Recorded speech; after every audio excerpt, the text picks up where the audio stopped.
안녕하십니까. 11월 2일 수요일 다물 이병도입니다. 오늘 하루는 숨가쁘게 정권시장의 변동성이 얼만큼 강한지를 보여준 하루였습니다.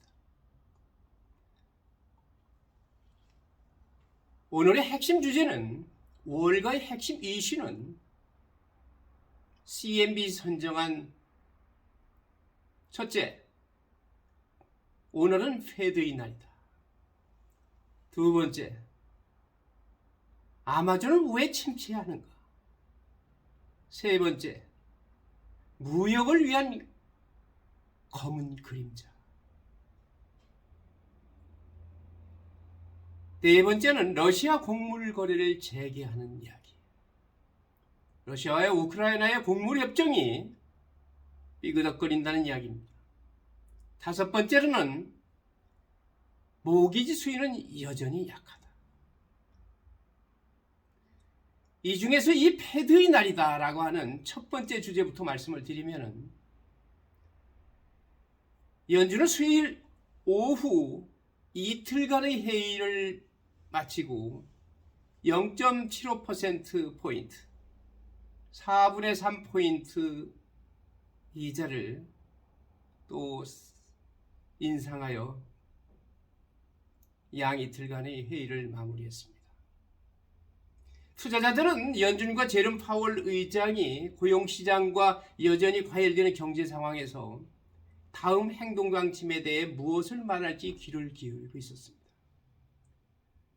뉴욕 현지 시간 오후 2시에 제롬 파월 의장의 기자회견 내용이 모든 것을 압축하고 있었던 겁니다. 연준의 다음 행동이 무엇일까? 오후 2시 이전까지는 마켓이 아주 화랑을 띄었습니다. 그러나 0.75% 인상과 동시에 파월 의장의 이야기가 말이 시작되면서, 기자회견이 시작되면서 주가는 급기야 천국에서 지옥으로 떨어지는 것처럼 거래량이 늘면서 집중적으로 매도세가 일어났습니다.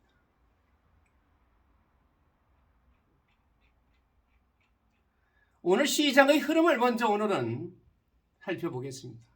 다우지수는 그 결과 파월 의장의 기자회견에 강경한 기조를 견지하는 내용 때문에 다우지수는 500포인트 하락 마감했고, 나스닥은 파월 연준 의장이 금리 인상을 계속하겠다는 신호를 보내면서 3% 하락했습니다.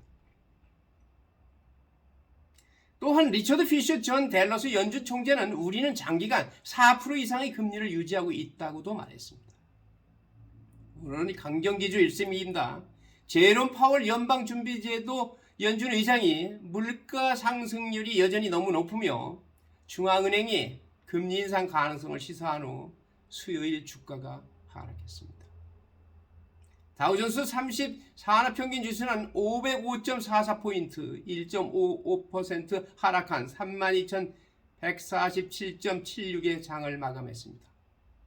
S&P 500 지수는 2.5% 하락한 3,759.69에, 나스닥 종합지수는 3.36% 하락한 1,524.80의 장을 마감했습니다. 연준은 수요일 오후에 또 다른 0.75%포인트의 금리 인상을 시행했고, 파월 의장은 기자회견에서 인플레이션 싸움이 아직 끝나지 않았다고 말했습니다. 그는 지난번 회의 이후로 아직 갈 길이 멀고, 들어오는 데이터에 따르면 궁극적인 금리 수준이 이전에 예상했던 것보다 높을 것이라고 제안했다고 말했습니다. 앞으로 금리 인상 기준을 바꾸지 않겠다는 이야기입니다. 시장이 원했던 내용과는 정반대의 길을 이야기하는 겁니다. 파월 의장은 금리 인상 하이킹 중단에 대해 이야기하는 것은 시기상조라고 못 박아서 이야기했습니다. 중앙은행 의장은 우리가 가야 할 길이 있다고도 말했습니다. 연준이 동반 성명이 향후 정책 변경 가능성을 암시했을 때 주식은 처음에 금리 인상 이후 랠리를 펼쳤습니다.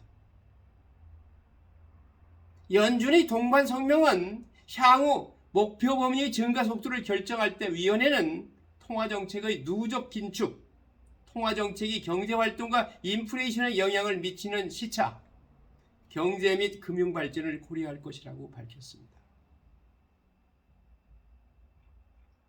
그러나 트레이더들의 희망은 파월의 인플레이션에 대한 여전히 강경한 발언으로 인해 산산조각이 났습니다.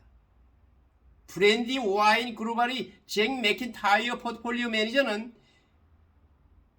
제롬 파월 연준 의장의 발언이 상당히 매파적이어서 연준이 인플레이션과 싸울 길이 멀고 금리 수준이 이전 예상보다 높을 것이라고 말했습니다. 연준이 중단할 태세를 보일 수 있음을 나타내는 비둘기파적인 징후는 없었습니다. 임의 소비자와 정보기술주는 이날 최악의 실적을 기록했습니다.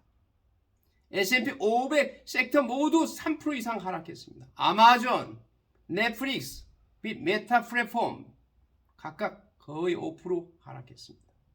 테슬라, 세일즈포스는 각각 5.6%, 6.1% 하락했습니다.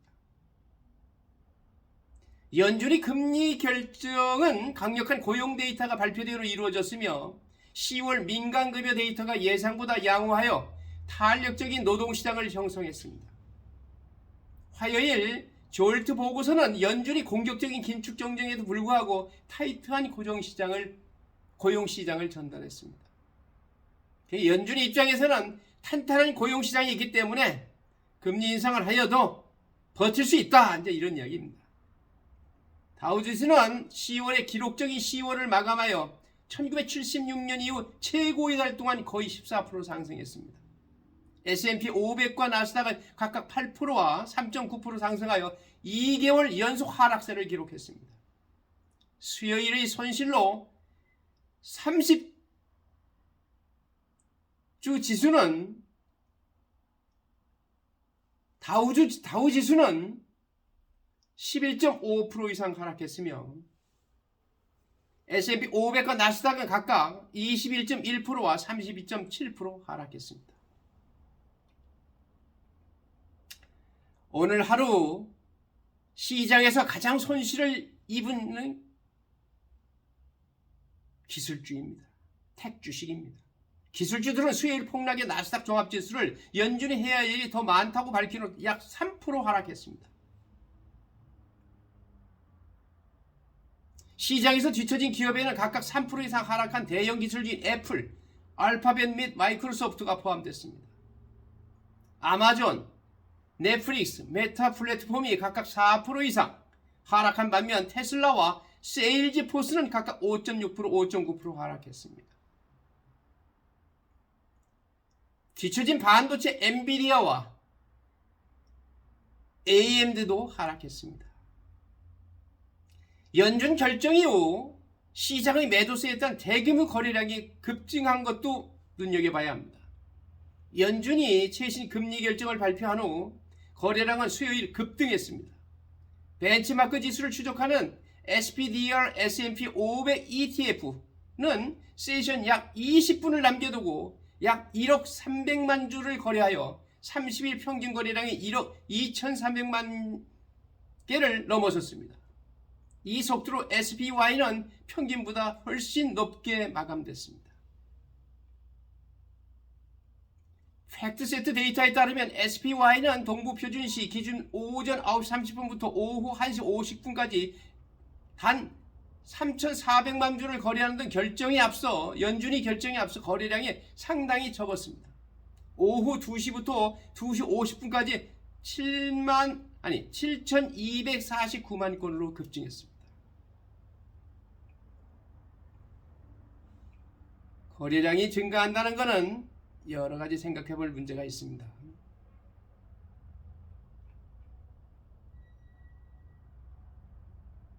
결국 파월이 종전 금리가 이전 예상보다 높을 것이라고 말하면서 주가가 하락했습니다.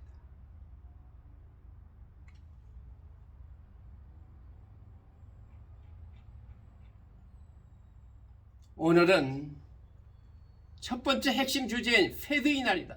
It's Fed Day. 오늘 하루는 페드가 미 증권시장을 좌지우지하는 하루였습니다. 역시 이 세상에서 가장 힘이 센 사람은 역시 연준이고, 연준을 대표하는 제롬 파월 의장이 아닌가 생각이 됩니다. 오늘의 두 번째 미 월가의 핵심 이슈는 아마존의 침체입니다. 아마존의 슬럼프. 거의 모든 아마존의 전염병 이익이 사라졌습니다.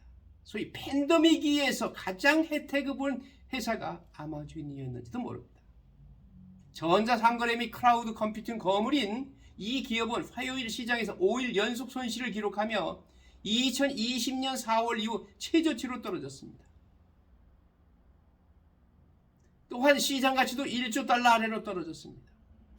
이 주식은 올해 들어 지금까지 거의 42% 하락했는데, 이는 기술주 거물이 소비자들이 전염병 초기에 했던 것만큼 물건에 많은 돈을 지출하지 않는다는 사실을 이해하려고 하기 때문입니다. 대신 사람들은 식료품과 같은 필수품에 더 집중함으로써 인플레이션에 맞서 싸우고 있으며, 외식, 파티에 여행을 더 많이 하기 위해 2년 이상의 코비드 제한을 떨쳐내고 있습니다. 요즘에는 집 앞에 아마존 소프가 남아있는 것을 보고 서두르는 것이 유럽으로 소풍을 가거나 친구와 함께 햄버거와 맥주를 마시는 것만큼 흥미롭지 않습니다. 팬데믹이 끝나니까 가장 기업이 영업력이 떨어진 것은 아마존 같습니다. 오늘의 세 번째 핵심 이슈는 무역을 위한 검은 구름, Dark Clouds for Trade. 무역의 검은 그림자가 들인다는 이야기입니다. 거대 해운업체 머스크는 해양 사업에 부과된 높은 운임으로 기록적인 이익을 보고했음에도 불구하고 세계 무역이 앞으로 다가올 암울한 시기를 경고했습니다.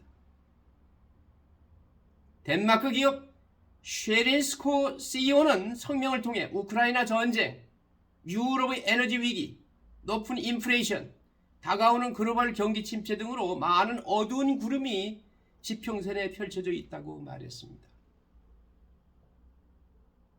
그는 이 모든 것이 소비자의 지출 능력에 부담을 주어 배송 서비스에 대한 수요를 감소시킨다고 말했습니다. 결과적으로 회사는 해양 사업에서 수익이 최고조에 달했으며 4분기에는 상황이 둔화되고 있다고 믿고 있습니다. 국제 무역이 물동량이 줄어든다는 이야기입니다. 오늘의 네 번째 핵심 이슈는 러시아 곡물 거래 재개. Russia says grain deal is back on. 러시아는 수요일 우크라이나와 곡물 수출량을 유지하는 협정에 가입하기로 합의했다고 밝혔습니다. 크렘린궁은 지난 주말 흑해에서 선박에 대한 공격을 이유로 협정 참여를 중단했습니다. 일시 중지는 곡물 가격 급등을 촉발했습니다. 우크라이나는 그 주장을 거짓 구실로 거부했습니다. 그러나 수요일에 러시아는 흑해 해랑을 사용하여 러시아군에 대한 군사작전을 수행하지 않을 것이라는 보증을 우크라이나로부터 받았다고 말했습니다. 오늘의 다섯 번째 핵심 이슈는 모기지 수요는 여전히 약하다. 모기지 demand remains weak. 지난주 금리의 약간 하락은 새로운 모기지 수요를 촉발시키지 않았습니다.